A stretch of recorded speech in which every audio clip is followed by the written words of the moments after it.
We're going to talk about the top 5 MMOs that are in development. One that is not technically in development, but I think will be. Taking my pants off. We're going to talk about it. What's just MMOs sucking a little less in the future?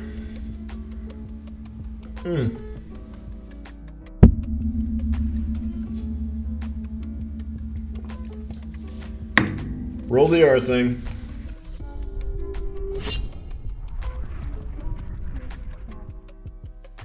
The MMO genre is in a massive lull. New World was a colossal failure. Lost Ark went heavy pay to win and is seeing a big loss of players. WoW is in decline.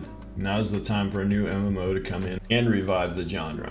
There is a ton of opportunity for the Riot project to become a major player in the next few years. The good thing is there are some great projects on the horizon, some projects that are actually being developed in the West for a change, and that have great teams and financial backing. Full disclosure up front though, I did include one MMO that is not announced yet, but it is one that I think will be announced within the next few years. The rest of the MMOs on this list are all confirmed to be in development. I want to start with an honorable mention that if the speculative MMO on my list never comes to be a thing, would make the top 5. This MMO is Archeage 2. If XL Games actually finds a way to not make a pay-to-win game and has the core features of Archeage, which are great, then it could be a massive success. The problem is they are unlikely to stay away from pay-to-win as they have just never done it. Archeage Unchained, and newly announced Arc World, which is maybe the most pay-to-win project yet, just give me no confidence in them. But hey, there is always a chance. I will keep my eye on it at least. My 5th MMO is one that is a distant 5th, but still one I am excited about given the type of MMO they are building. Pantheon, RiseoftheFallen is a game that is essentially making a modern version of the original EverQuest. But before the super casual MMOs took over, EverQuest was a game that really required you to socialize, form groups, and not have your hand held. It had more severe death penalties, leveling took much longer, and it overall was just more of a challenging and truly was a multiplayer game. Many modern MMOs can be fully played single player, and this is not one. Now for PvP lovers like myself, it is not likely to do much for us, but the core concepts of this game in terms of the PvE do have me interested.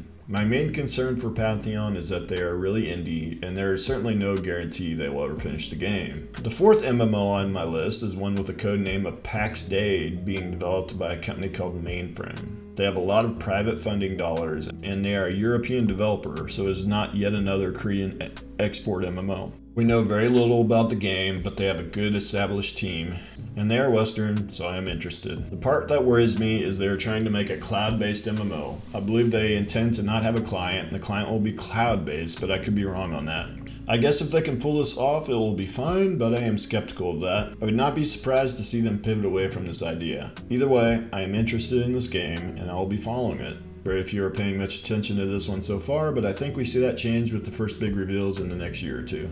The 3rd MMO on my list is the one that has not been officially announced yet, but is one that I am speculating might be announced within the next few years. If this one gets announced, and if we get the details, I could see this one moving to number 2 or even maybe number 1 on my list. Number 1 on my list is going to be very hard to dethrone, but this is the one company that could do it. That company is DreamHaven, which is full of not just ex-Blizzard devs, but in this case, ex-Blizzard founders. They have a rockstar team, but so far their 2 umbrella dev studios are working on mobile and or console games. Those games are quick to make, so I would not be surprised to see those games be the introduction to an entirely new IP, and from there the MMO is announced. If you want to learn more about DreamHaven, I did a video where I talk about whether or not DreamHaven is going to make an MMO. This is where you can find out how I came to the conclusion that I think they are likely to make an MMO. I also talk more about the Mainframe Pax Dei MMO in that video. The number 2 MMO on my list is the MMO that I am most interested in. That is Ashes of Creation. I am so excited about this game I dropped the insane $500 required to play the Alpha 1. As a fan of open world PvP, this game checks every single box for me. I'm not sure if it will check the instance PvP box yet, but there is promise there as well. The PvE I think will also be amazing with the added dynamic of it having most of it being in the open world with the PvP risk attached. Now it's not shaping up to just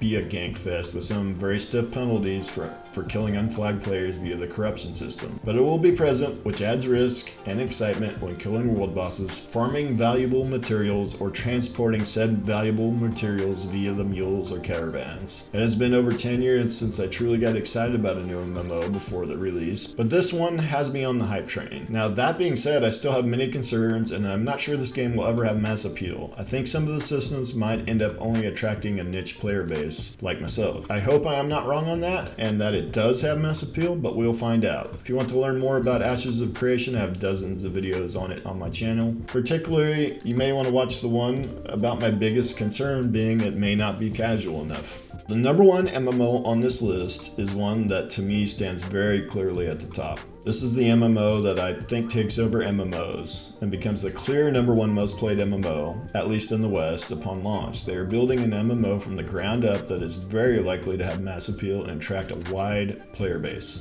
Casual and beginner-friendly content, action combat, and outstanding IP. Riot is at this point quite possibly the most successful PC gaming company right now. When they make a game, it very often rises to the top of its genre. If you want to learn more about the Riot MMO, check out my video where I discuss everything that is currently known about Riot's MMO. I compiled a 93-page document of every scrap of information I could find and shared it all in one Google document. And folks, that's my top 5 upcoming MMOs. Be sure to like, comment, subscribe. I also recently launched my Twitter, subreddit, and Discord. Links to those will be in the description. And guys, I'm Fred Durst. Play us out. I have Bobby McFerrin here to sing his classic song, Don't Worry, Be Happy. Stay classy, San Diego. We'll see you in the next video. Here's a little song I wrote. You might want to sing it note for note. Don't worry, be happy. In every life we have some trouble, but when you worry you make it double. Don't worry, be happy. Don't worry, be happy now.